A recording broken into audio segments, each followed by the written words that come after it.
kabar semuanya? Semoga kalian semua sehat. Kali ini si Bray akan membahas alur cerita film berjudul Batman yang dirilis tahun 2020.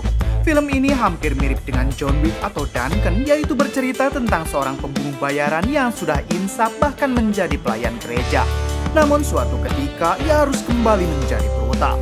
Oke, bagaimana alur ceritanya? Mari kita saksikan sampai selesai.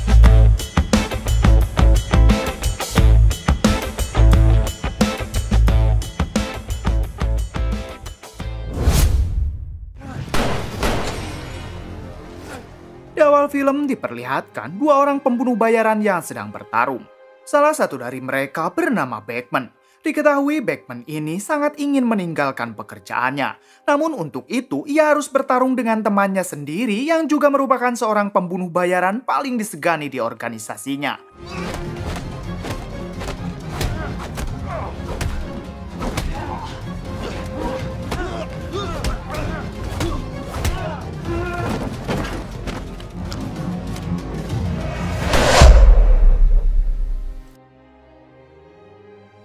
Beruntung saat itu Batman berhasil mengalahkan orang tersebut walaupun ia juga terkena tembakan di perutnya.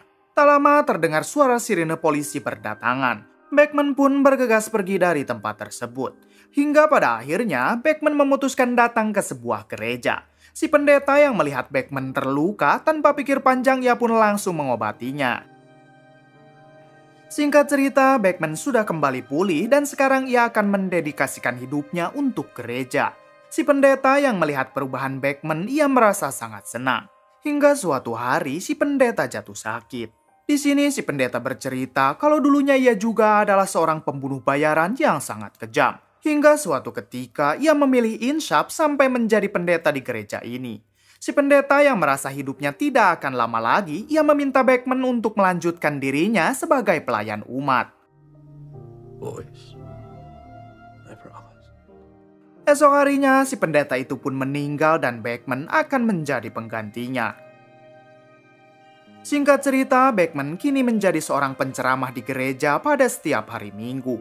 Banyak dari jemaatnya yang menyukai gaya ceramah Batman.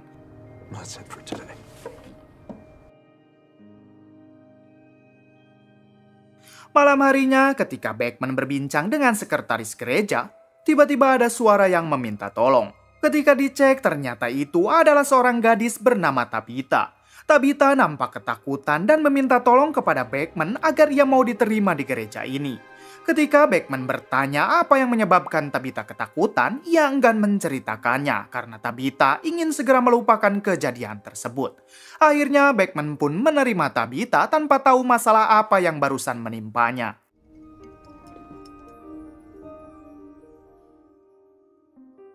Beberapa bulan kemudian, terlihat Batman sedang berkhotbah di depan jemaatnya.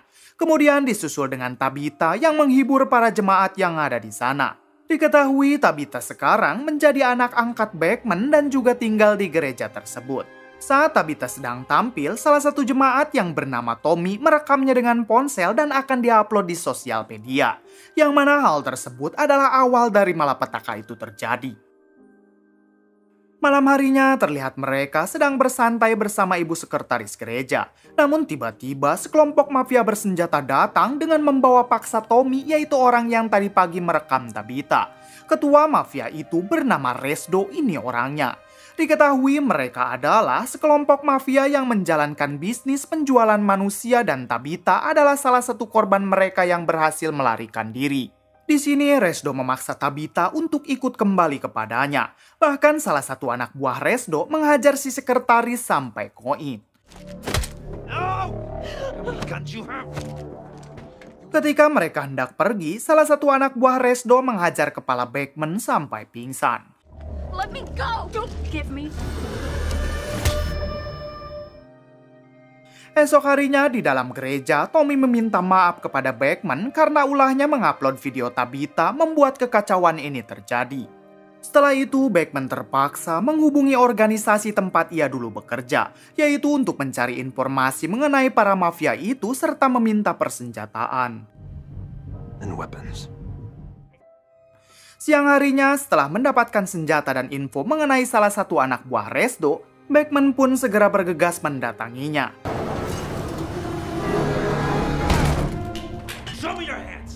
Di sini Beckman mencoba bertanya baik-baik tentang keberadaan Tabitha sekarang. Namun mereka malah melawan hingga terpaksa Beckman menghabisi mereka satu persatu.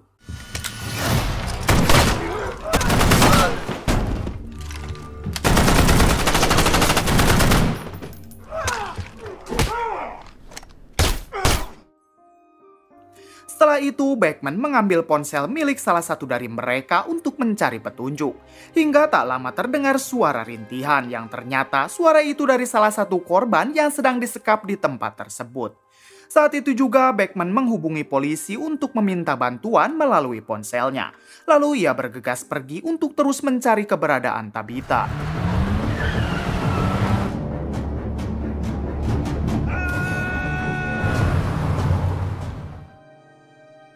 Saat di tengah jalan, akhirnya Beckman menemukan petunjuk tentang anak buah Resdo bernama Janice dari ponsel yang ia ambil tadi. Saat itu juga Beckman langsung bergegas pergi menuju rumah Janice. Ketika sampai, suami Janice yang tidak tahu apa-apa, ia merasa kaget. Kemudian keluarga Janice dikumpulkan untuk diinterogasi. Nampaknya seluruh keluarga Janice tidak tahu pekerjaan Janice sebenarnya karena ia terlihat seperti ibu rumah tangga biasa. Di sini Beckman hanya ingin bertanya di mana Tabitha sekarang. Janice yang tidak mau keluarganya kenapa-napa akhirnya memberitahu kalau Tabitha sekarang berada di tempat Resdo. Saat itu juga Beckman membawa mereka untuk mengantarkannya kepada Resdo. Di dalam mobil, suami Janice terus mengomel dengan apa yang dilakukan istrinya. Hingga di suatu ketika Janice berusaha kabur.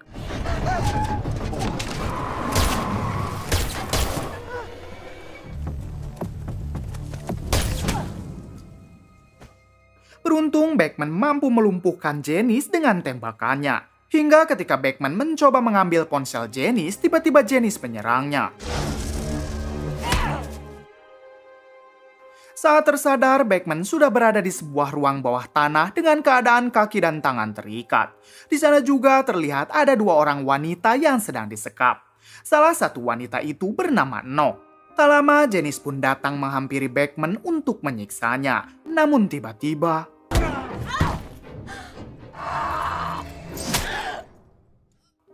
Dalam keadaan kesakitan, Janice bergegas pergi untuk mengambil senjata, sementara Beckman berhasil dilepaskan oleh No. Ketika Beckman ke atas, ternyata Janice sudah meninggal. Tak lama suara telepon berdering dan ketika diangkat, ternyata itu telepon dari Resdo. Resdo mengatakan kalau ia tahu siapa Beckman sebenarnya. Ia meminta Beckman untuk menyudahi semua ini dan mengikhlaskan Tabitha. Namun Beckman menjawab kalau kalian semua akan aku bantai.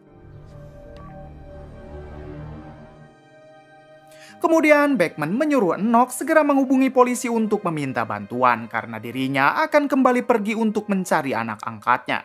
Sebelum pergi, ia mendapat pesan yang mengabarkan kalau Resdo sudah menyewa organisasi Beckman untuk menghabisinya. Artinya semua pembunuh bayaran sekarang akan memburu Beckman. Saat itu juga Beckman bergegas pergi ke rumah Tommy. Karena ia tahu jika organisasinya sudah bergerak, mereka tidak hanya akan menghabisi targetnya, melainkan orang-orang terdekatnya juga. Sesampainya di apartemen Tommy, ternyata Tommy tidak berada di sana. Hingga datang suami istri yang merupakan pembunuh bayaran.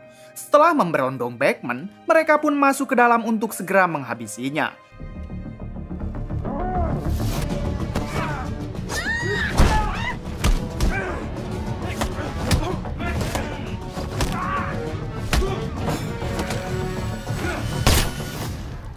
Tak lama datang Tommy yang tak sengaja melihat kebrutalan Beckman.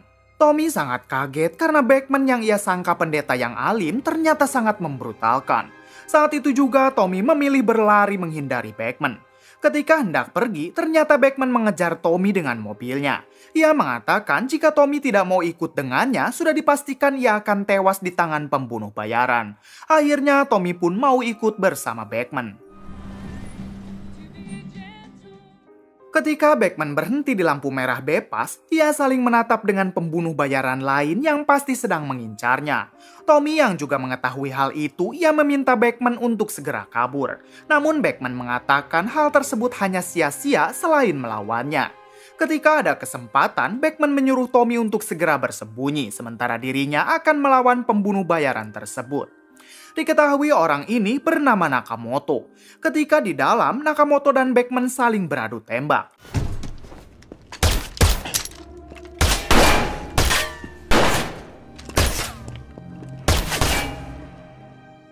Hingga pada akhirnya mereka terlibat baku hantam.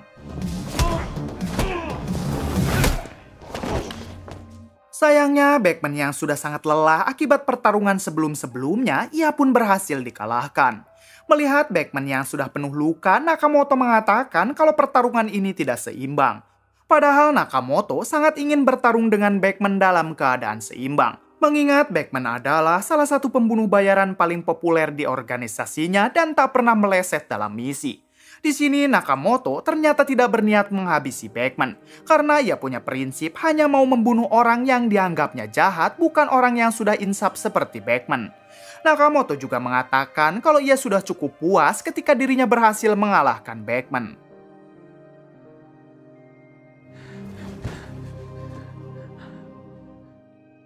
Setelah itu, Beckman kembali membawa Tommy menuju kediaman salah satu sahabatnya. Ternyata saat itu, Beckman berniat menitipkan Tommy di sana agar terhindar dari buruan para pembunuh bayaran. Ketika hendak pergi, tak sengaja Beckman bertemu dengan hacker yang juga merupakan anggota di organisasinya dulu. Si hacker yang tidak mau berurusan dengan Beckman, ia pun berusaha menghindarinya. Beckman terus mengejar hingga ia masuk ke salah satu markas mafia.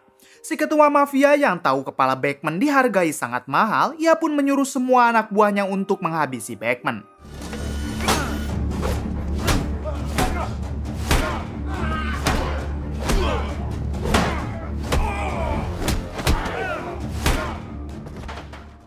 Beruntung Beckman mampu mengimbangi mereka hingga berhasil melumpuhkannya satu persatu.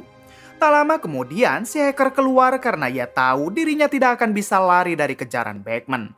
Di sini Beckman mengatakan kalau ia tidak berniat menghabisi si hacker asalkan si hacker mau membantu Beckman mencari tahu di mana Resdo sekarang.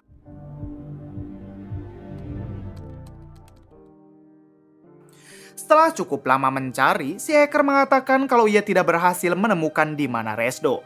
Akan tetapi ia hanya menemukan sebuah restoran milik tangan kanan Resdo. Saat itu juga Beckman pun bergegas ke restoran tersebut.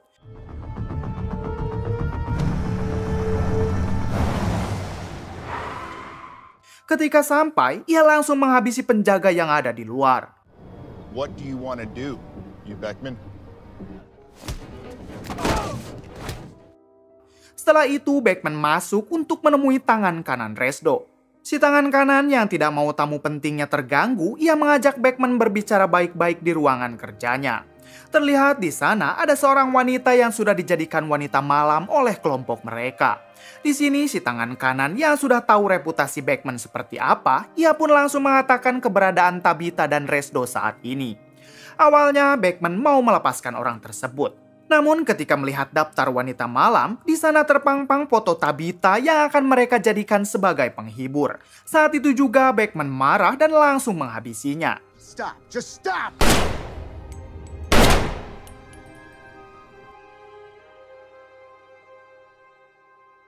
Di balik itu kita diperlihatkan Resdo bersama para pengikutnya yang ternyata Resdo adalah ketua dari sekte sesat penyembah kambing.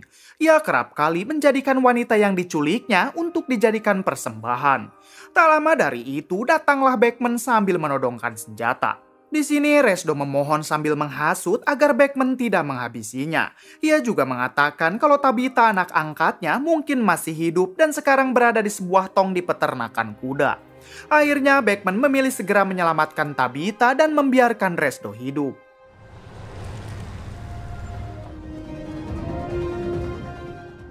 Sesampainya di peternakan, Beckman berusaha melepaskan Tabitha yang saat itu dikunci di dalam sebuah tong. Beruntung saat itu ia berhasil membukanya dan Tabitha ternyata masih selamat. Beckman pun dengan segera bergegas pergi bersama dengan Tabitha.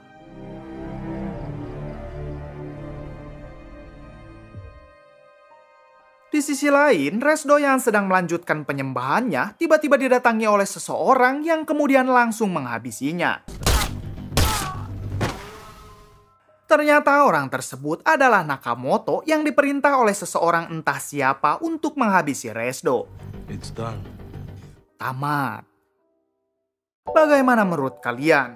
Kisah yang mungkin dapat kita ambil dari film ini salah satunya adalah jangan pernah mengganggu orang jahat yang sudah insaf. Oke, cukup sekian dari saya. Mohon maaf bila banyak kesalahan. Salam Prime Movie.